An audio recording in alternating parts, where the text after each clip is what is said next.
related clauses related clauses တွေကိုကျွန်တော်ကြည့်ကြည့်အောင် related clauses ဆိုတာပါတယ်လေပေါ့နော် related clause တစ်ခုဆိုတာက is used သုံးပြုပါတယ် to modify အထူးပြုပေါ့ or ဒါမှမဟုတ် describe ဖော်ပြဖို့အတွက် a noun နာမ်တို့ဟုတ်နော် or a pronoun ဒါမှမဟုတ်နာမ်စားတစ်ခု related clause ဆိုတာကနာမ်တစ်ခုဒါမှမဟုတ်နာမ်စားတစ်ခုကိုဖော်ပြဖို့ရာဒါမှမဟုတ်ဘူးဆိုရင်သူ့ကိုအထူးပြုဖို့ရာအတွက်အသုံးပြုပါသည်တဲ့ it starts ၎င်းဟာစတင်ပါတယ် with the following related pronouns အောက်ပါ related pronouns နဲ့စတင်ပါတယ်အဲ့တော့ related pronouns တွေပေးထားပါတယ်သူက who whom whose which and that ဆိုပြီးပေးထားပါတယ် WHO who ကလူကိုသုံးတာပါ subject နော် subject လူကဘယ်လိုနေရာမှာရှိတယ်လို့ဆို subject နေရာမှာပြုလုပ်တဲ့လူနော်ပြုလုပ်တဲ့သူနေရာမှာရှိတဲ့လူတစ်ယောက်ကိုအစားထိုးပြီးတော့ related pronoun ပြန်သုံးမယ်ဆို WHO who ကိုသုံးပါတယ်အဲ့တော့ object နေရာမှာရှိတဲ့လူတစ်ယောက်ပြုလုပ်ခံရတဲ့နေရာမှာရှိတဲ့လူတစ်ယောက်အတွက်အစားထိုးပြီးတော့ related pronoun ပြန်သုံးမယ်ဆို whom ကိုသုံးပါတယ်ပြန်ပြောပါမယ် who ဒီ subject နေရာမှာရှိတဲ့လူတစ်ယောက်အတွက်နော်ပြန်ပြီးအစားထိုးပြီး related pronoun အနေနဲ့သုံးရင် who ကိုသုံးမယ် whom whom ဒီ object နေရာမှာရှိတဲ့ပြုလုပ်ခံရတဲ့နေရာမှာရှိတဲ့လူတစ်ယောက်အတွက်နော် pronoun သုံးရမယ် related pronoun သုံးရမယ်အခါမှာ whom ကိုသုံးပါတယ် whose ကတော့လူတွေရဲ့ပိုင်ဆိုင်မှုကိုပြောတဲ့အခါမှာသုံးပါတယ်ဥပမာဆိုရင် whose car is this ဒါဘယ်သူကားလဲ whose book is this ဒါဘယ်သူစာအုပ်လဲစသည်ဖြင့်ဒါမျိုးသုံးပါတယ် which နဲ့ that ကတော့ကျွန်တော်တို့အရာဝတ္ထုတွေကိုပြောတဲ့အခါမှာသုံးပါတယ်တေးရှိသည့် that ကိုလူပုဂ္ဂိုလ်နေရာမှာလည်းသုံးပါတယ်ဒါတွေကိုနောက်တော့ပြန်ရှင်းပြပါမယ်အဲ့တော့ related clauses ကဘာလဲဆိုတာကိုရှင်းပြတာကိုကျွန်တော်တို့ကသိသွားပြီဖြစ်တဲ့အတွက်သူဘယ်လိုသုံးလဲဆိုတာကျွန်တော်ဥပမာတွေနဲ့ကြည့်ကြည့်အောင်နော်ဟုတ်ပြီကျွန်တော်တို့ဥပမာနဲ့ကြည့်ကြည့်မယ်အဲ့တော့ဒီစာအုပ်ထဲမှာလည်းဥပမာပါတယ်အဲ့တော့ဒီစာအုပ်ထဲကဥပမာကိုမကြည့်ခင်မှာနော်တခြားအပြင်ကဥပမာတစ်ချက်ကြည့်ကြည့်အောင်ဒီမှာဒါ related clause ကိုဥပမာပေးထားတာပါနော် sample လေးပေးထားတာအများကြီးတော့မပေးထားဘူးရှုပ်သွားမှာဆိုတော့နည်းနည်းပဲပေးမယ်နော်အဲ့တော့ဒီမှာကြည့်ကြည့်မယ် sentence ဝါကျနှစ်ကြောင်း The woman is a doctor အမျိုးသမီးကဆရာဝန်တစ်ယောက်ဖြစ်တယ် She lives my next door သူမကကျွန်တော်ရဲ့အိမ်ဘေးမှာနေတယ်အဲ့တော့ The woman is a doctor ဆရာဝန်တစ်ယောက်ဟုတ်တယ်နော်ဆရာဝန်တစ်ယောက်လို့ပြောတယ်ဒါပေမဲ့ဒီဟာကိုသူကဒီစာကြောင်းနှစ်ကြောင်းကိုဆက်ချင်တယ်နော်အဲ့တော့ related pronoun နဲ့ဆက်မယ်အဲ့တော့သူမ she ဆိုတဲ့ဟာဒီဘယ်နေရာမှာရှိ subject နေရာမှာရှိတယ်ဟုတ်တယ်နော်အဲ့တော့ကျွန်တော် who ကိုသုံးလိုက်တယ်နော်အဲ့တော့ဒါကိုကျွန်တော်တို့ related pronoun လုပ်လိုက်မယ်ပြောင်းလိုက်မယ် who လို့ပြောင်းလိုက်မယ် who lives my next door လို့ပြောလိုက်မယ်အဲ့တော့ဒီစာကြောင်းနှစ်ခုလုံးဆက်လိုက်မယ်တစ်ကြောင်းလည်းဖြစ်သွားအောင်ဟုတ်ပြီနော် related pronoun သုံးပြီးဆက်လိုက်မယ် the woman နော် who lives my next door ဒါဒီဟာတစ်ခုလုံးကဘာဖြစ်သွားလဲဆို related clause ဖြစ်သွားတယ်ဟုတ်ပြီနော်အမျိုးသမီးတစ်ယောက်ကျွန်တော်အိမ်ဘေးမှာနေတဲ့အမျိုးသမီးတစ်ယောက်က is a doctor သူမကဆရာဝန်တစ်ယောက်ဖြစ်ပါတယ်เนาะဒါဆိုရင်ဒါကိုရှင်းမယ်ထင်တယ်เนาะအဲ့တော့ဒီမှာ who lives my next door ဆိုတာဒီရှိအမျိုးသမီးဒီ noun ကိုလာပြီးတော့ကျွန်တော်တို့ကဗာလဲ modify လုပ်တာပါဘယ်သူလဲဒီမျိုးသမီးကကျွန်တော်အိမ်ဘေးမှာနေတဲ့မျိုးသမီးဟုတ်ပြီနော် the woman is a doctor ဆရာဝန်တော့ဆရာဝန်ပဲလေဘယ်ဆရာဝန်လဲရန်ကုန်ကဆရာဝန်လားမန္တလေးမှာနေတဲ့ဆရာဝန်မျိုးသမီးလားအမေရိကမှာနေတဲ့ဆရာဝန်မျိုးသမီးလားဟုတ်ပြီလားဒါဘယ်ဆရာဝန်မျိုးသမီးပြောမှမသိဘူးအဲ့တော့ကျွန်တော်တို့ကဒါကိုဘယ်သူပဲရောလဲဆိုတာပြန်ပြီး describe လုပ်မယ်ပြန်ဖော်ပြမယ်ရှင်းရှင်းလင်းလင်းဖြစ်သွားအောင် modify ပြန်လုပ်ပြီးပြောတယ်အဲ့လိုအတွက်ကျွန်တော်တို့က related clause ကိုသုံးတယ်အဲ့တော့ဒီ related clause ကိုကျွန်တော်တို့ကသုံးလိုက်တဲ့အခါကျတော့မှဘာဖြစ်သွားလဲကျွန်တော်တို့ပြောနေတဲ့အမျိုးသမီးကဘယ်မျိုးသမီးလဲ who ဆိုတာကျွန်တော်တို့သိသွားတယ်ရှင်းရှင်းလင်းလင်းဖြစ်သွားတယ်အဲ့တော့ related clause တစ်ခုကကျွန်တော်တို့က noun သို့မဟုတ် pronoun တစ်ခုကိုရှင်းရှင်းလင်းလင်းဖြစ်ဖို့အတွက်သူ့ကို describe လုပ်တဲ့နေရာမှာဖော်ပြတဲ့နေရာမှာသုံးတယ် modify လုပ်တဲ့နေရာမှာသုံးတယ်အဲ့လိုမှမဟုတ်ဘူးဆိုရင်အဲ့ဒီဝါကျကရှင်းရှင်းလင်းလင်းရှိနေမှာမဟုတ်ဘူးအဲ့တော့ဒီဟာကိုဖြုတ်လိုက်မယ် who lives my next door the woman is a doctor အမျိုးသမီးတယောက်ကဆရာဝန်တယောက်ဖြစ်တယ်ဒါပေမဲ့ဘယ်သူမှမသိဘူးဒီဆရာဝန်ကဘယ်ဆရာဝန်ဆိုလို့မှမသိဘူးဖြစ်နေတယ်ဟုတ်ပြီနော်တိတ်တဘာမှမကြောက်အဲ့တော့ဒီဟာလေးထည့်လိုက်တော့မှပို့ပြီးတော့ပြည့်စုံပြီးတိတ်ပဲရှိသွားတယ် the woman who lives my my next door is a daughter ကျွန်တော်တို့ဘယ်သူပြောနေရတာကျွန်တော်တို့အိမ်ပြီးမှရှိတဲ့မြို့သမီးတယောက်ပြောနေတာဘယ်သူဆိုလို့နေရလဲဆိုတော့ clear ဖြစ်လာတယ်เนาะဒါဒီ related clause ပါဒါဒီ related pronoun ပါဒါဆိုရမယ်เนาะနောက်တစ်ခုကြည့်ကြည့်မယ် we know a lot of people ကျွန်တော်တို့ရဲ့အများကြီးလူတွေအများကြီးသိတယ်ဟုတ်ပြီဘယ်ကလူတွေကိုသိတာတော့ကျွန်တော်ပြောမြန်မာပြည်ကလူတွေသိရလားနိုင်ငံခြားမှာနေတဲ့စင်ကာပူမှာနေတဲ့လူတွေသိလားအမေရိကမှာနေတဲ့လူတွေသိတာလားဘယ်လူတွေသိရလားရန်ကုန်မှာနေတဲ့လူလားမန္တလေးမှာနေတဲ့လူလားဟုတ်နော်မသေးခွဲဘူးနောက်တစ်ခုကကြတော့ they live in the country တော့သူတို့ပြန်ပြောတယ်သူတို့က country မှာနေတယ်အဲ့တော့သူတို့ကကျေးလက်ဒေသမှာနေတယ်ဟုတ်ပြီဒါဆိုရင်စာကြောင်းနှစ်ကြောင်းဖြစ်နေတယ်တစ်ကြောင်းလည်းဖြစ်အောင်ကျွန်တော်လုပ်မယ်အဲ့တော့ they ဆိုတာလူများဖြစ်တယ်သူတို့ကဘယ်နေရာမှာစက်ချက်မှာနေရာမှာရှိတယ်အဲ့တော့ who ကိုသုံးမယ်ဟုတ်ပြီနော် who live in the country ပေါ့အဲ့တော့ we know a lot of people who live in the country အဲ့တော့ဒီဟာဒီပါပြီလဲ who နဲ့စတယ်ဒီ clause ဒီ related clause ဖြစ်သွားတယ်ဘယ်သူထူပြုလဲအရှိမရှိတဲ့ a lot of people ကိုထူပြုသွားတယ်ဟုတ်ပြီနော်ဘယ်လိုလူတွေလဲဘယ်သူတွေလဲ country ကျေးလက်ဒေသမှာနေတဲ့လူတွေကိုသိတာကျွန်တော်တို့ကမြို့မှာနေတဲ့လူတွေကိုအများကြီးသိတာမဟုတ်ဘူးဟုတ်ပြီနော်အဲ့တော့သူဒီပို့ပြီး clear ဖြစ်သွားဒီစာကြောင်းနေ we know a lot of people who live in the country ဒါဆိုရင်ဒီဝါချာအပြည့်စုံသွားပြီလို့ပြောမယ်နော်အဲ့တော့နောက်ပြီးတော့ who နဲ့ whom နဲ့သုံးတဲ့ဟာကိုကျွန်တော်တို့ကြည့်ကြည့်မယ်ဘယ်လိုကွာခြားလဲခုနကကျွန်တော်ပြောတော့ who ဆိုတာ subject နေရာမှာလုပ်တဲ့လူရဲ့နာမ်စားနော် pronoun အနေနဲ့သုံးမယ် whom ကကြတော့ object နေရာမှာရှိတဲ့လူရဲ့အစားကိုသုံးမယ်အဲ့တော့ the man plays a guitar very well he lives in Mandalay အဲ့တော့ဒါဒီကျွန်တော်တို့ကဒါကိုကျွန်တော်တို့က related clause နဲ့ကျွန်တော်တို့ related pronoun နဲ့ပြောင်းပြီးတော့ရေးလိုက်မယ် the man နော် he lives in Mandalay အဲ့တော့ he နေရာမှာသူကဗာလဲ who ထဲမှာဘာကြောင့်လဲသူဒီ subject he lives in Mandalay သူက Mandalay မှာနေတာ Mandalay မှာနေထိုင်တာသူလုပ်တဲ့ action ကိုပြတယ်အဲ့တော့သူဒီ subject နေရာမှာရှိတယ်အဲ့တော့ subject နေရာမှာရှိတဲ့အတွက် who ပြောင်းမယ်ဒါကိုဟောနှစ်ခုဆက်ရေးမယ်ခါကြတော့ who ပြောင်းမယ် the man ဒီလူစားတို့ဒီလူပဲပြောတာနော် he lives in Mandalay ဆိုတာအဲ့တော့ဒီလူရေးမယ် the man ပြီးတော့ who lives in Mandalay ဒီ related clause ကိုဒီရှိမှာတွားကတ်မယ်သူကရှေ့က noun ကိုသူကအထူးပြုမှာဆိုတော့ the man who lives in Mandalay ပြီးတော့ plays a guitar very well အဲ့တော့ Mandalay မှာနေတဲ့ဒီလူကဘာဖြစ်လဲဂီတာကောင်းကောင်းတီးတတ်တယ်လို့ပြောတာဟုတ်ပြီနော်ဒါဆိုရင်သူကဒါက who ကဘယ်သူနေရာမှာ subject နေရာမှာရှိတဲ့လူကိုသုံးတဲ့အတွက် who နဲ့သုံးတာပါအဲ့တော့ whom ကိုကြည့်ကြည့်မယ် I saw the person yesterday မနေ့ကကျွန်တော်လူတယောက်တွေ့ခဲ့တယ် he is a doctor သူကဆရာဝန်တယောက်ဖြစ်တယ်ဟုတ်ပြီနော်အဲ့တော့ a person ဆိုတာကျွန်တော်တွေ့ချင်းခံရတဲ့လူရဲ့ object နေရာမှာရှိတာအဲ့တော့ကျွန်တော်တို့ object နေရာမှာရှိတဲ့အတွက် whom whom ကိုသုံးမယ်အဲ့ person မှာ the person နော်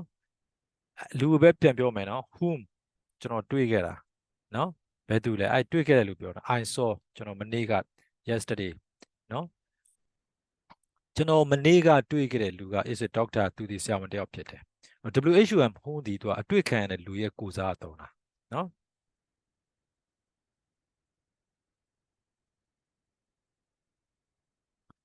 အဲ့ဒါဆိုရင် who နဲ့ whom ကိုလည်းကွဲပြားခြားနားသွားပြီလို့ကျွန်တော်ထင်ပါတယ်ဟုတ်ပြီအဲ့တော့ကျွန်တော်တို့တွေပြန်ပြီးတော့စာအုပ်ကိုပြန်သွားကြတော့မယ်နော်အဲ့တော့ဒီထဲမှာ study the following sentences တဲ့အောက်ပါဝါကျတွေကိုလေ့လာကြည့်ပါတဲ့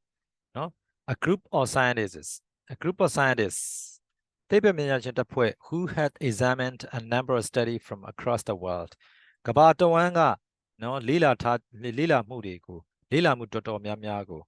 နော် examined စစ်ဆေးကဲဖြတ်ထားတယ် who have စစ်ဆေးကဲဖြတ်ထားပြီးသောသူတွေလို့ပြောတယ်ကမ္ဘာတဝန်းလုံးကလေ့လာမှုတော်တော်များများကိုစစ်ဆေးကဲဖြတ်ထားပြီးသောသူတွေနော် a group of scientists အဲ့တော့သူကပါလဲသိပ္ပံပညာရှင်ဖွဲ့ကမ္ဘာလုံးကလေ့လာမှုတော်တော်များများကိုစစ်ဆေးကဲဖြတ်ထားပြီးသောသိပ္ပံပညာရှင်အဖွဲ့တစ်ဖွဲ့က have suggested အကြံပေးထားပါတယ် 10 ways to achieve happiness ပျော်ရွှင်မှုကိုရဖို့အတွက်နည်းလမ်း10မျိုးကိုကြံပြုထားပါတယ်ဟုတ်ပြီဒီနေရာမှာကျွန်တော်တို့က related clause က who နဲ့စထားတဲ့ဟုတ်ပြီနော် who have examined a number of studies from across the world ဒီသူကဒါဒီ related clause ဖြစ်ပါဘယ်သူကို modify လုပ်လဲဆိုရင်ရှေ့က group of scientists ကို modify လုပ်တယ်အဲ့တော့ဒီနေရာမှာကျွန်တော်တို့ကဒီ related clause ကိုဖြုတ်ကြည့်လိုက်ပါလားဒီဝါချာကြီးကအဓိပ္ပာယ်မရှိဘူးဖြစ်သွားမှာပေါ့ a group of scientists have suggested 10 ways to achieve happiness ကျွန်တော်ပြောတာအဓိပ္ပာယ်မရှိဘူးဆိုတော့မပြည့်စုံပြောပါတဘာဝသိမကြောက်ဖြစ်သွားနော် scientist ဖွဲ့တစ်ဖွဲ့ကနေပြီးတော့သိပ္ပံပညာ ပျော်ရွှင်မှုရဖို့အတွက်နည်းလမ်း10မျိုးကိုကြံပြုထားတယ်ဒါပေမဲ့ဘယ် scientist ဆိုတာ clear ဖြစ်လားမဖြစ်ဘူးဒီအဲ့ဒီ clause ကိုဖြုတ်လိုက်ရင် clear မဟုတ်ဘူးဒီ sentence ဒီ clearly မဖြစ်ဘူးနော် complicated ရှုပ်ထွေးနေတယ်အဲ့တော့ပြန်မေးရတော့မှာဘယ်သူလဲဟုတ်ပြီ scientist တွေကတော့ဟုတ်ပါတယ်ဘယ် scientist တွေကိုပြောတာမင်း American က scientist အဖွဲ့ကိုပြောတာလား British scientist အဖွဲ့ကိုပြောတာ Canadian လား clear မဖြစ်ဘူးမိကုံးကပြန်ထွက်လာအောင်ပါအဲ့တော့ clearly ဖြစ်သွားအောင်လို့သူကဘာဖြစ်လဲဒီ clause ကနေပြီးတော့ modify လာလုပ်ပေးတာ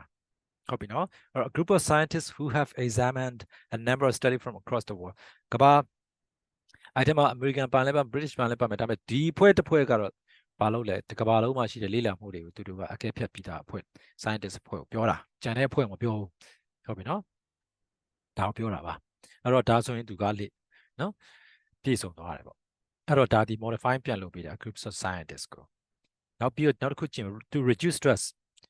စိတ်ဖိစီးမှုကို short ချဖို့ many people practice meditation လူတော်တော်များများကဗာလဲ meditation လုပ်ကြတယ်အဲ့ဒီ meditation ကိုသူကနောက်ကပြန်ပြောတာ which is also known as mindfulness အဲ့တော့ meditation ကိုသူကဒီမှာပြန်ပြီးတော့ထပ်ပြီးတော့ရှင်းထားတာပို့ပြီးတော့နော်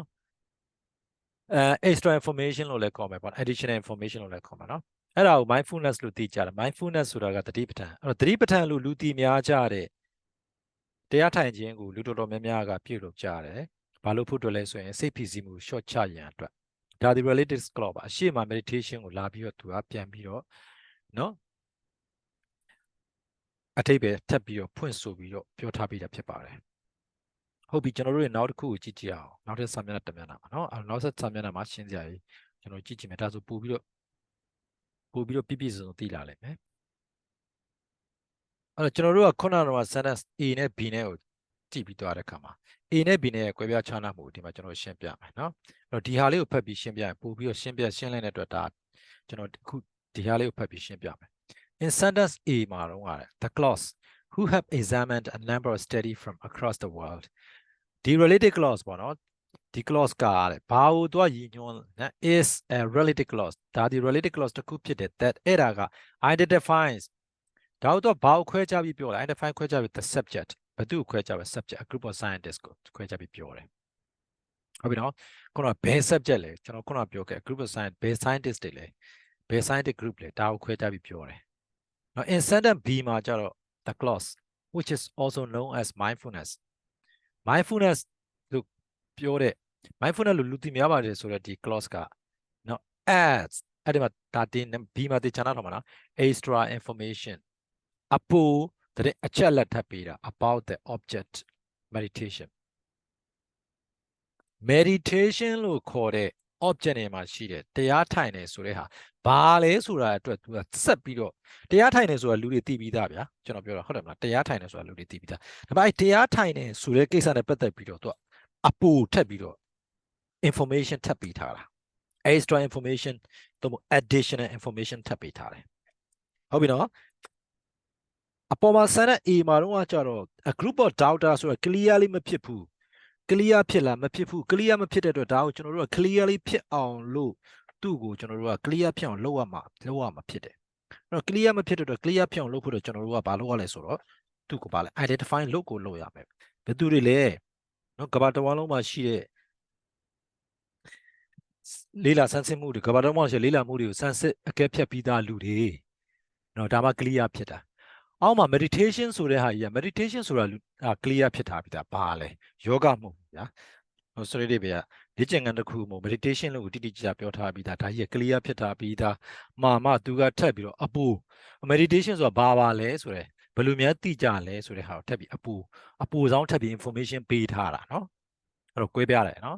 ဟိုမှာကကျတော့ clear မဖြစ်လို့အတွက် clear မဖြစ်တဲ့အတွက် group of scientists ဆို clear မဖြစ်တဲ့သူ့ကိုဘာဖြစ်လဲ clear လေးဖြစ်အောင်လို့ဒီ who have examined number of study from across the world ဆိုတာက modify identify လုပ်ပေးရတယ် clear ဖြစ်အောင်အောက်မှာက clear ဖြစ်ထားပြီးသား meditation ဆိုတာကြီးကိုထပ်ပြီးတော့ clear ဖြစ်နေတာအပိုထပ်ပြီးပြောတာအပိုထပ်ဖြစ်ပြီးတော့ extra information ထပ်ပေးတာဟုတ်ပြီဘာကြောင့်ဒီလိုတွေလောက်ကြလဲအဲ့တော့ဒီမှာအဖြေရလာပြီ related clauses are divided into two categories အဲ့တော့ကျွန်တော် related clause တွေကို category 2မျိုးခွဲတယ်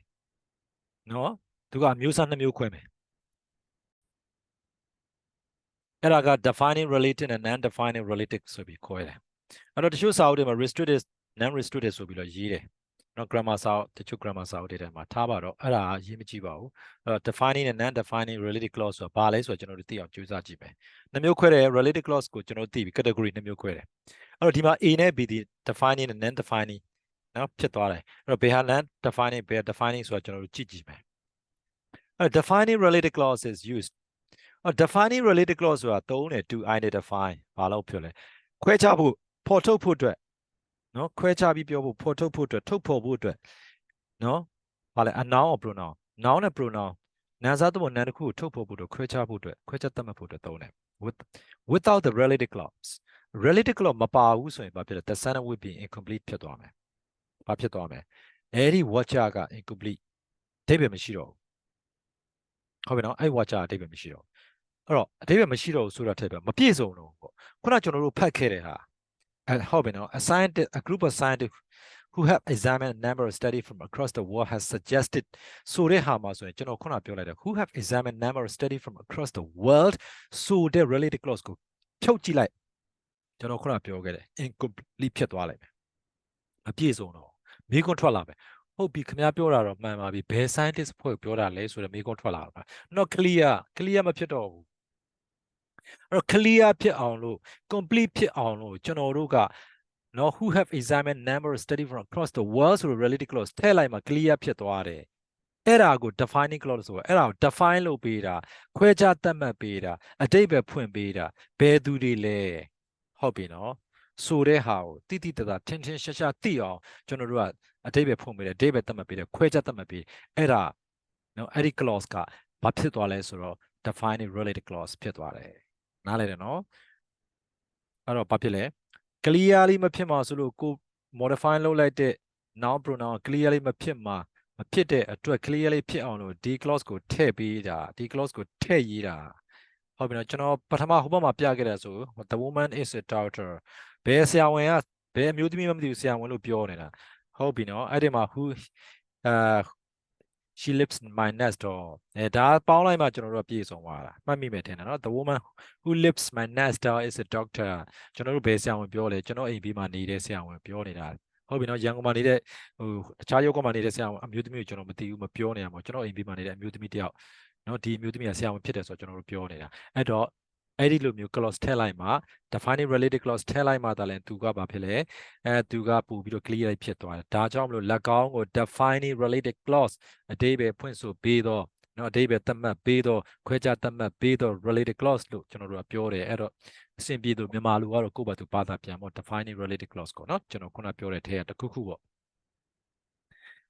အဲ့တော့ဒီဟာကိုဒီအဓိပ္ပာယ်ဖွင့်ဆိုချက်ကိုနားလည်မယ်ထင်တယ်နော် A defining related clause is used to identify a noun or pronoun. Without the related clause, the sentence would be incomplete. ဟုတ်ပြီ defining related clause does not have commas around ဒါလေးကိုသိထားမယ်ဒီ rules ကအဲ့တော့ကျွန်တော်တို့ defining related clause က comma မသုံးဘူး comma မရှိဘူးအောက်မှာပေးတာ for example the news that he told you is not true အဲ့တော့ကျွန်တော်တို့ဒီနေရာမှာ that he told you ဆိုတဲ့ဟာကိုဖြတ်ပြီးမေ့ထားကြည့်လိုက် the news is not true သတင်းကမမှန်ဘူးကွာတဲ့ဘယ်သတင်းကိုပြောတာတော့မနေ့ကသတင်းပြောရလားတနေ့ကသတင်းပြောရလားမောင်မောင်ပြောတဲ့သတင်းပြောလားအောင်ပြောတဲ့သတင်းပြောရလားဟုတ်ပြီနော်ဆွဲတဲ့ဘက်က BBC ကကြီးညာတဲ့သတင်းပြောရလား VOA ကြီးညာတဲ့သတင်း Al Jazeera ကြီးညာတဲ့သတင်းလားဘယ်သတင်းလဲကျွန်တော်တို့မသိဘူးသတင်းစာတိုင်းမှာပါတဲ့သတင်းလား magazine ထဲမှာပါတဲ့သတင်းလား we don't know this very complicated ဒါသိရှုပ်ထွေးနေတယ် not very clear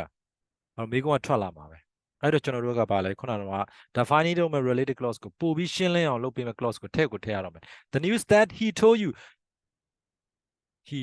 သူမင်းကိုပြောတဲ့သတင်းလို့ပြောတာတခြားသတင်းကိုမပြောသူပြောတဲ့သတင်းကိုပဲပြောချင်နေတာအဲ့ဆိုရှင်းသွားပြီ clear ဖြစ်သွားပြီဟုတ်ပြီနော်ဒါကြောင့်မလို့ that he told you က defining related clause ပါ the news that he told you is not true ဆိုရင် very clear ဖြစ်သွားပြီနော်နောက်ထပ်ကြည့်အောင် a non-defining related clause gives extra information non-defining related clause ဆိုတာကလည်း extra information တွေပေးတယ်တဲ့နော် extra information တွေပေးတယ်ကိုက non-defining ကိုပြောပြီနော်သူက watcher သူကနေသူပြည့်စုံနေပြီဒါအဲ့ဒါမှထပ်ပြီးတော့အပူဆောင် information တွေပေးတာပို့ပြီးတော့သိစေခြင်းအောင်လို့ပေါ့နော် about a noun or pronoun noun တစ်ခုတော့မဟုတ် pronoun တစ်ခုအတွက်အပူဆောင် information တွေထပ်ပေးတာနော် The sentence makes a complete sentence.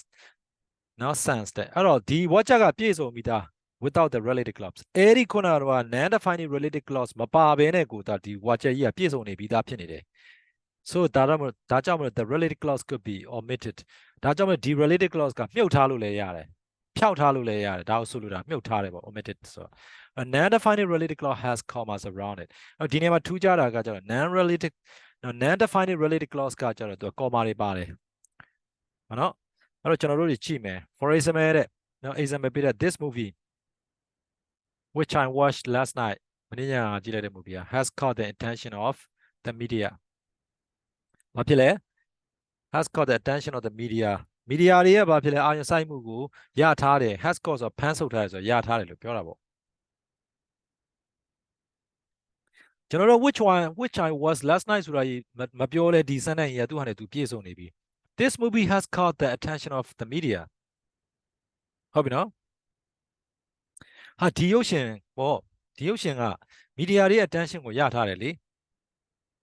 ပြည့်စုံနေပြီဒါဆိုဒီ watcher က okay ပဲအဲ့တော့ကိုကထပ်ပြီးထည့်ချင်တာအဲ့ရုပ်ရှင်ကိုကလည်းကြည့်ထားတယ်ဆိုတာပြောပြချင်တာမင်းညကြည့်ထားလိုက်ဆိုပြောပြချင်တဲ့အတွက်အပူဆောင် extra information လေးထည့်တယ် This movie which I watched last night has caught the attention of the media အဲ့တော့ဒါကြီးဖြုတ်လိုက်လေရတယ် omit လုပ်လိုက်လေရတယ်ဆိုလိုတာဟုတ်ပြီနော်အဲ့တော့အဲ့ဒါဆိုလဲသူ့ရဲ့မူရင်းအဓိပ္ပာယ်ကသူ့ရဲ့နော်အဓိပ္ပာယ်မပြောက်သွားဘူးအဓိပ္ပာယ်ရှိနေတော့မယ်အဓိပ္ပာယ်မပြတ်သွားဘူးလို့ပြောတာနော်ဒါကိုဆိုလိုတာပါအဲ့တော့ကျွန်တော်တို့ပြီးသွားရင်ဒါနဲ့မလုံလောက်တဲ့အတွက်နောက်ထပ် examples တွေကိုကျွန်တော်ထပ်ပြမယ်နော် note ကြည့်မယ် in one defining clauses oh sorry non defining clause we can use who whose and which we do not use that အဲ့တော့ဒီနေရာမှာကျွန်တော်မှတ်စားထားတာမှာတော့ကျွန်တော် that ကိုကျွန်တော်တို့မသုံး non defining clause မှာနော် who တို့ whom တို့ whose တို့ which တို့ပဲသုံးတယ်တဲ့ဒါလေးကိုတော့ကျွန်တော်တို့ကမှတ်ထားမှာ non defining clause မှာ that မသုံးပါဘူးပြနော်အဲ့တော့ဟုတ်ပြီကျွန်တော်တို့တွေက defining clause နဲ့ non defining clause ကိုကျွန်တော်တို့ပြန်ပြီးတော့ကြည့်ကြည့်မယ်အဲ့တော့ကျွန်တော်တို့ခု non defining clause ဆိုတာကိုကျွန်တော်တို့ကစထားရဆို non defining clause နဲ့ဆုံးသက်ထားတာဆို non defining clause နဲ့ပတ်သက်ပြီးတော့နောက်ထပ်ကျွန်တော်က example အပူလေးတွေထပ်ပြီးတော့နော်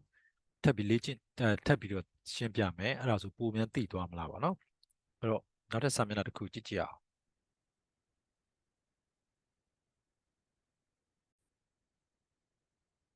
အခုဒီမှာကတော့ကျွန်တော်တို့က non defining နဲ့အရင်ဆုံးပြောပြနော် non defining နဲ့အဲ့တော့ဒီမှာလည်းရှင်းပြထားတာရှိပါတယ် non defining related clause provide additional information ဒီမှာက additional information လို့ပြောတယ်ဟိုမှာကကျတော့စာအုပ်ထဲမှာ extra information လို့သုံးထားတယ်အတူတူပဲကြိုက်တာသုံး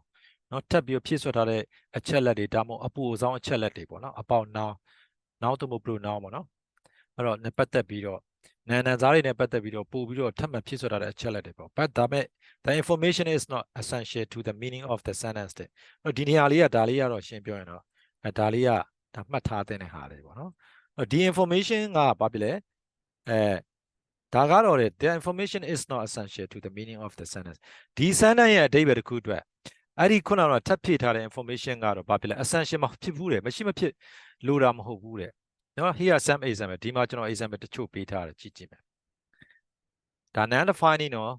မျက်စိမလဲပါနဲ့ my sister my sister ကိုသူက define ပြန်လုပ်မယ်နော် my sister ကိုသူက modify လို့ who lives in Paris မှာနေတဲ့ကျွန်တော်ရဲ့အမက is coming to business နော်as next month နောက်လာမှာကျွန်တော်တို့ရှိလာလဲမှာလို့ပြောတာအဲ့တော့ဒီနေရာမှာဒါဒီသူက non defining related clause ပေါ့ who lives in Paris ပေါ့အဲ့တော့ဆိုလိုတဲ့ဒီပဲဒီဟာကြီးကိုကျွန်တော်တို့ဖြုတ်လိုက်လေဒီ sentence ကနော်အဓိပ္ပာယ်ရှိနေတော့မယ်ဒါကြီးမပါလဲဘာမှဖြစ်ဘူး my sister is coming to visit us next month နောက်လာမှာငါတို့မှလာလဲမှာလေဟုတ်ပြီနော် okay ဒါပေမဲ့ကျွန်တော်တို့က additional information ငါတို့မှဘယ်မှာနေတဲ့ငါတို့မှလဲကြွားကျင်တာပေါ့ you know my sister who lives in Paris coming to visit us next month ဟေးတိလားနောက်လာလေဘယ်မှာနေတဲ့ငါတို့မှလာလဲမှာနောက်တစ်ခုမျိုးကျွန်တော်တို့ပြောလို့ရကြွားကျင်တယ်ဆို my sister who lives in Paris now you know my sister who has a lot of money no is coming to visit as next month ဟေးငါတို့မှလေပတ်စံနေအများကြီးရှိတဲ့ငါတို့မှနောက်လာကြရင်ငါတို့ရှိလာလဲမှာ not necessarily not essentially မလိုအပ်ဘူးဒါမပြောလဲရတယ်နောက်လာငါတို့မှလာလဲမှာဆိုပြီးသွားတာပဲဒါပေမဲ့ဒါကိုထပ်ထည့်ချင်တာနော် additional information ထည့် အဲ့တော့ဒါကိုဘာဖြစ်လဲ non defining လို့ခေါ်တာပါနော်နောက်တစ်ခုချင်း the Eiffel Tower which is a famous landmark attracts millions of tourists every year ကျွန်တော်တို့ပြောနေတာအခုနောက်တစ်ခုကလည်းပဲကျွန်တော် identify လုပ်စရာမလို my sister ကိုပဲ identify my ဟိုဒီဟာဆိုရင်ထပ်ပြောမယ်နော်လူအရာလေးပြောမယ်ကျွန်တော်တို့ကဒီဟာ identify လုပ်စရာလေလားဒီ clause မှာဆိုရင်ရှေ့က noun pronoun မလို့ဘူးဘယ်သူ့ကိုပြောကျွန်တော်တို့အမအကြောင်းပြောနေသိပြီဟောငါအမနောက်လာကြရင်လာလဲမှာဟုတ်ပြီနော်အဲ့ဒါမှသူငါအမနဲ့ပတ်သက်ပြီးပို information တွေထပ်ပေးထားတာဒီမှာဆိုလဲဒါ Eiffel Tower Eiffel Tower Eiffel Tower ကိုပြောတာပါနော်အင်္ဂလိပ်လို Eiffel လို့ထပ်မယ် Eiffel Tower which is a famous landmark အဲ့တော့ तू ကနာမည်ကြီးတဲ့ तू အမှတ်သားတစ်ခုပေါ့နော်အဲ့ဒါနာမည်ကြီးတဲ့အမှတ်သားတစ်ခုဖြစ်တဲ့ Eiffel Tower က attract ဆွဲဆောင်တယ် million ဆို tourist every year နှစ်တိုင်းမှာနော် tourist တန်ပေါင်းများစွာကိုဆွဲဆောင်တယ်အဲ့တော့ကျွန်တော်တို့ Eiffel Tower လို့ပြောပြီးတော့ဒီ Eiffel Tower ကြီးကိုကျွန်တော်တို့ထပ်ပြီးတော့ define လုပ်စရာမလိုတော့ဒါဟာဘာပါလဲဆိုတာဘယ်သူဖြစ်ပါတယ်ဘယ်ဟာဖြစ်ပါတယ်ဆိုပြီး identify လုပ်ပေးစရာမလိုတော့ဘူးအဲ့တော့ဒီ clause ထည့်ထားတာအပူပဲနော် Eiffel Tower လို့ပြောပြီးတခြား tower ကိုကျွန်တော်စဉ်းစားကြမလို့တော့နော်ဒီ Eiffel Tower attracts millions of tourists every year Eiffel Tower ကလေနှစ်တိုင်း tourist တွေတန်းနဲ့ချီပြီးတော့ဆွဲဆောင်ထားတာပြီးပြီဒါဆိုပြည့်စုံသွားပြီလုံလောက်သွားပြီဒါပေမဲ့သူထပ်ပြီးတော့ဒီ Eiffel Tower ကိုထပ်ပြီးတော့ထပ်မှုန်းပြီးတော့နော် extra information တွေထည့်ပေးချင်တာပေါ့ The Eiffel Tower which is a famous landmark attracts millions of tourists every year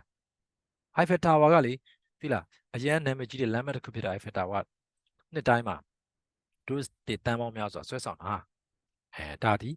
နော် non define နေပါဒါရှေ့ကသူ့ကို define လုပ်နေတာမဟုတ်ပါဘူး extra information တွေပေးတာပါဟုတ်ပြီနော်အဲ့ဒီမှာ Eiffel ဖြုတ်လိုက်ရင်တော့သူက define လုပ်ရတော့မှာနော်ဒီမှာ Eiffel ရှိနေတဲ့အတွက်ဘယ် tower ပြောတာကျွန်တော်ကြည့်ပြီနော် Okay ကျွန်တော်နောက်တစ်ခုကြည့်မယ် the professor who won the Nobel Prize now will be giving a lecture tomorrow ဒီနေရာမှာဆိုလဲဒါဒီ non defined related clause ပါပဲเนาะအဲ့တော့ဒါဒီအပူထည့်ထားတာပေါ့အဲ့တော့ဒီတစ်ခုတည်းနဲ့ဒီဟာကိုဖြုတ်လိုက်တာ ਨੇ ဖြုတ်လိုက်လေပြည့်စုံတယ် the professor will be giving a lecture tomorrow မနေ့ပြန်ကြာရင်တော့ဗာ professor က lecture ပေးနေမှာเนาะဒါကိုပြောတာအဲ့ professor ကိုကျွန်တော်တို့ဆက်ပြီးတော့မှုန်းပြီးတော့ထပ်ပြီးပြောချင်တာပေါ့ extra information တွေပေးချင်တယ်နော် the professor who won the Nobel Prize Nobel ဆုရထားတဲ့ professor ကမနေ့ပြန်ကြာရင် lecture တွေပေးမှာလေနော်ဒါမျိုးပြောတာပါ our neighbors who children are very friendly နော်ကျွန်တော်တို့ရဲ့ကျွန်တော်တို့အိမ်နီးနားချင်းတွေ who children are very friendly ဘာဖြစ်ကျွန်တော်သူတို့ရဲ့ကလေးတွေကနော်အရန်ပြီးသူတို့ရဲ့ကလေးတွေကအရန်ရင်းနေတယ်သူတို့ကလေးတွေကအရန်ဖော်ယူတယ်ကျွန်တော်တို့အိမ်နီးနားချင်းတွေ invited us to their barbecue ကျွန်တော်တို့ရဲ့သူတို့ရဲ့ barbecue ပေါ့နော်အကင်စားမဲ့စားပွဲတောက်ပွဲကိုကျွန်တော်တို့ဖိတ်ထားတယ်ပေါ့နော်ဒါဒီလည်း non defined related clause ဖြစ်ပါတယ်ဟုတ်ပြီကျွန်တော်တို့ထပ်ပြီးတော့ကြည့်မယ် the painting which was created by a famous artist is worth millions of dollars အဲ့တော့နာမည်ကြီးတဲ့ artist တယောက်ကနေပြီး create လုပ်ထားတဲ့ဖန်တီးထားတဲ့ painting က million dollar တန်ပေါင်းများစွာတန်တယ်ဆိုပြီးတော့ဒါဒီလေသူကရှေ့ကဟာကိုသူကဘာဖြစ်လဲနော်သူက extra information တွေပေးထားတဲ့ non defining clause ဖြစ်ပါတယ်အဲ့တော့ဒါဆိုရင်တော့ကျွန်တော်တို့ကဒီ non defining clause တွေကိုနားလည်ပြီလို့ထင်တယ်နော်အဲ့တော့ဒီမှာ step ပြီးတော့သူကဘာပြောထားသလဲဆိုတော့ in this example ဒီ example ဆို the related clause not studying with who or which to or whose to provide additional details about the noun additional information တွေထပ်ပေးတာပါเนาะအဲ noun နဲ့ပတ်သက်ပြီး sister တို့ Eiffel Tower တို့ professor တို့ neighbors တို့เนาะ painting တို့နဲ့ပတ်သက်ပြီးတော့ပြီးတယ် but ဒါပေမဲ့ removing the related clause won't change the core meaning of the sentence ဒီ clause တွေကိုပြောင်းလဲရုံနဲ့သူ့ရဲ့เนาะအဓိကအဓိပ္ပာယ်ပေါ့เนาะအဓိကကျတဲ့အဓိပ္ပာယ်ကိုပြောင်းလဲမရှိပါဘူးပြောင်းမှာမဟုတ်ပါဘူးဟုတ်ပြီเนาะအဲ့တော့ဒီမှာကျွန်တော်တို့ some more example ထပ်ပြီးကြည့်မယ်နောက်ထပ် example လေးတွေ Paris is the most beautiful city in the world ဆိုရင်လည်းမရဘူးလား Paris ကကမ္ဘာမှာအလှဆုံးမြို့လို့ပြောရင်ရတယ်ဒါပေမဲ့ तू ထပ်ပြီးတော့ကုန်ပြီးတော့ရေးချင်တဲ့ extra information ပေး Paris where I spent 6 months studying ငါ6လလောက်နော်ငါ6လလောက်ငါစာသင်ဖို့အတွက်နေခဲ့တဲ့6လလောက်စာသင်ဖို့အတွက်နေခဲ့တဲ့ Paris မြို့ကကိုကကြွားတာပေါ့နော် extra information တွေပေးပြီးကြွားလိုက်တာပေါ့နော် It's the most beautiful city in the world ငါ6လလောက်အဲ့မှာစာသင်ဖို့နေခဲ့တဲ့ Paris မြို့ကလေကမ္ဘာပေါ်မှာအလှဆုံးမြို့တစ်မြို့ဖြစ်တယ်အဲ့တော့တရားမပြောလဲရတယ် Paris လှတယ်ဆိုတော့လူတိုင်းသိတယ်เนาะဒါကိုပြောတာပါဒါဒီ extra information ပေးတာပေါ့ the woman down the street လမ်းအောက်ဘက်မှာနေတဲ့အမျိုးသမီးနော်အဲ့တော့လမ်းအောက်ဘက်မှာနေတဲ့အမျိုးသမီးကိုပြောနေတာကျွန်တော်သိပြီးချားမျိုးသမီးတွေပြောတာမဟုတ်ဘူးအဲ့တော့ဒီဟာဒီမလို့တော့ဘူးနော်အဲ့တော့ဒါမပါဘဲနဲ့ဖတ်ကြည့်မယ် the woman down the street invited us over dinner next week လမ်းအောက်ဘက်မှာနေတဲ့အမျိုးသမီးကငါတို့ကိုပါလဲနောက်တစ်ဖက်ကြာရင်ညစာဖိတ်ထားတယ် invited us over for dinner next week သူတို့ကအမှထပ်ပြီးတော့ extra information ပေးတယ်အမျိုးသမီးနဲ့ပတ်သက်ပြီး the woman down the street whose children အမှ whose တုံးတယ်သူ့ရဲ့ပိုင်ဆိုင်မှုပြောတာလေသူမရဲ့ကလေးတွေပေါ့နော် are the same age as ours ငါတို့ကလေးတွေနဲ့တက်တူရည်တွေရှိတယ်နော်သူမကလေးတွေငါတို့ကလေးတွေနဲ့တက်တူရည်တွေရှိတယ်နော်လမ်းအောက်ဘက်မှာနေတဲ့မျိုးသမီးကငါတို့ကိုနောက်တစ်ဖက်ကြာရင်ဒင်နာအတွက်ဖိတ်ထားတယ်ဒါဒီ non defining related clause တွေဖြစ်ပါတယ် the senator လွှတ်တော်အမတ်ပေါ့နော် who is up for re-election next month now လာမှာပါလဲ re-election ပြန်လည်ရွေးကောက်ပွဲအတွက်လုပ်နေတဲ့နော် senator လွှတ်တော်အမတ်ကိုပြောတာပေါ့နော် has made a lot of promise to his constituency တဲ့နော်သူကမဲဆန္ဒနယ်ကိုပြောတာ constituency ဆိုတော့သူရဲ့မဲဆန္ဒနယ်မှာဘာဖြစ်လဲဂရိတွေအများကြီး has made a lot of promise ဂရိတွေအများကြီးကိုသူရဲ့မဲဆန္ဒနယ်မှာပေးထားပါတယ်လို့ပြောတာအဲ့တော့သူကဒါဒီ the senator has made a lot of promise to his constituency ဆိုရတယ်ဒါပေမဲ့သူကဘာလုပ်နေဒီ senators ဒီဘာရွေးကောက်ပွဲပြန်လဲရွေးကောက်ပွဲဝင်ဖို့အတွက်နောက်လာမှာလုပ်နေတဲ့မြို့ senator ဆိုတာတိသွားအောင်ပြောတာပါเนาะဒါ senator ဆိုတာလွှတ်တော်အမတ်ပြောတာပါအဲ့တော့ကျွန်တော်ကြည့်ကြည့်မယ်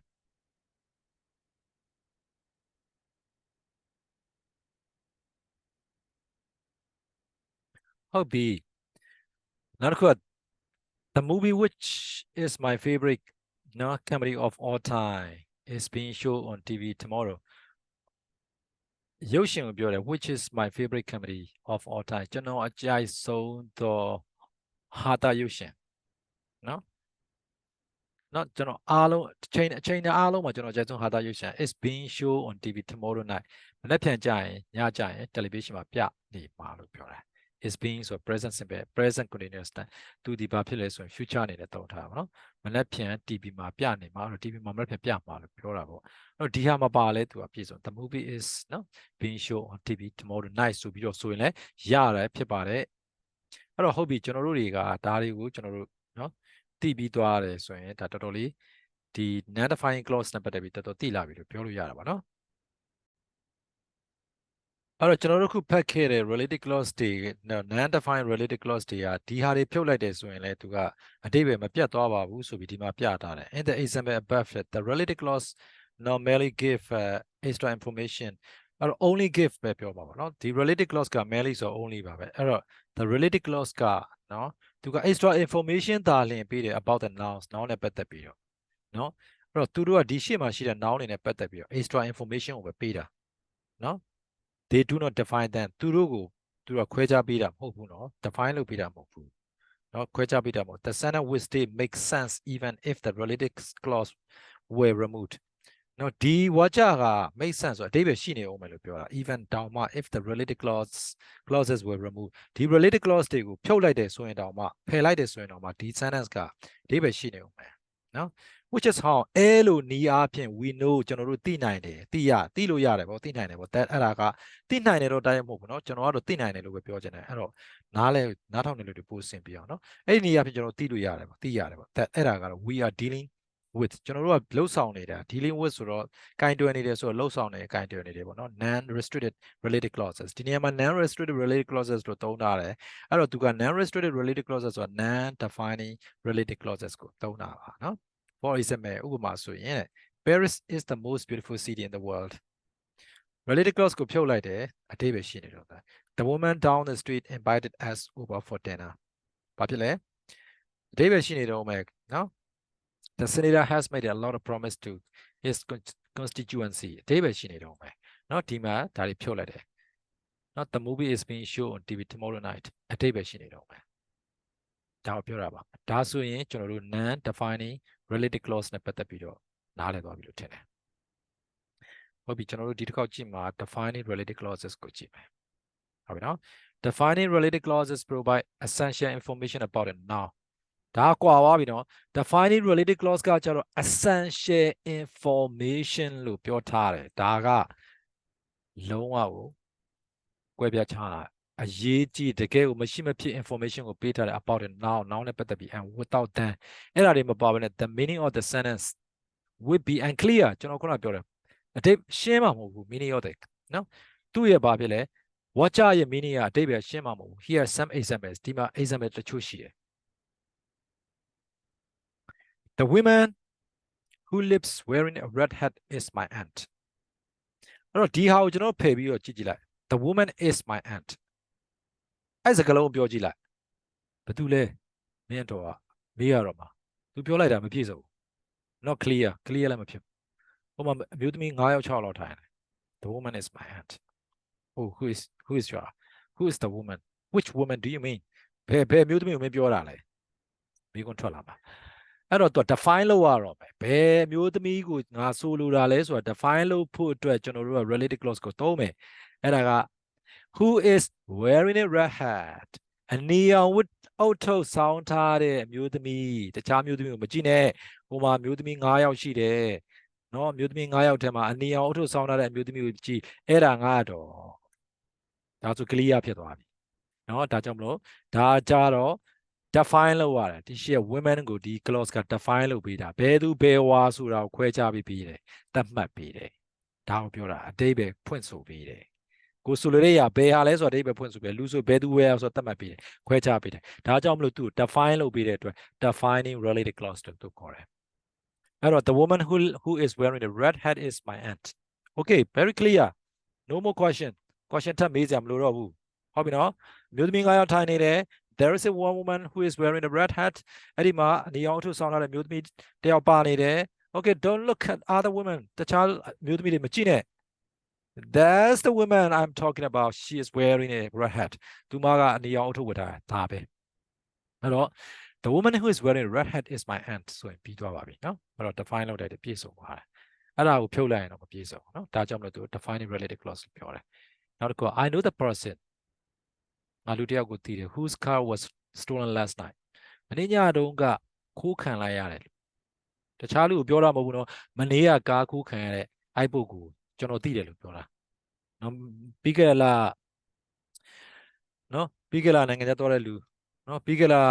ဆိုထီပေါက်သွားတဲ့လူဒီလူတွေပြောနေမှာကားခိုးခံရတာမနေ့ညကားခိုးခံရလိုက်တဲ့လူအကြောင်းပဲပြောနေတာ define လုပ်ပြဘယ်သူလဲ that person ဒီ person ကို whose car was stolen ဆိုတဲ့ဒီ clause က define လုပ်ပေးတာဟုတ်ပြီနော်ဒါကြောင့်မလို့သူဒီ defining related clause လို့ပြောပါ I know the person who car was stolen last night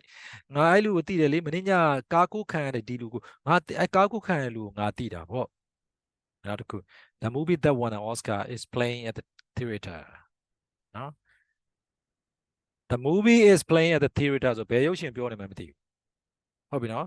အဲ့တော့ရုပ်ရှင်ယုံမှာပြောဒါဒီ theater ဒီသူပြဆက်ယုံတို့ကာပွဲယုံတို့ရုပ်ရှင်ယုံတို့ရည်ညွှန်းတယ်ဒီနေရာတော့ရုပ်ရှင်ပေါ့ရုပ်ရှင်ယုံမှာ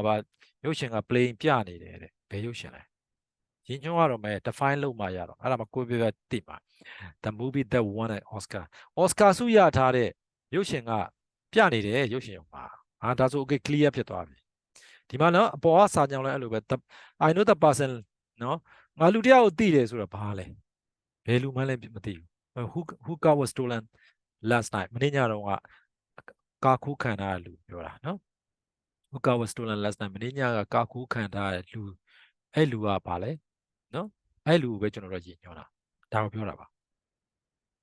ဟုတ်ပြီနောက်ပြီးကျ students who complete the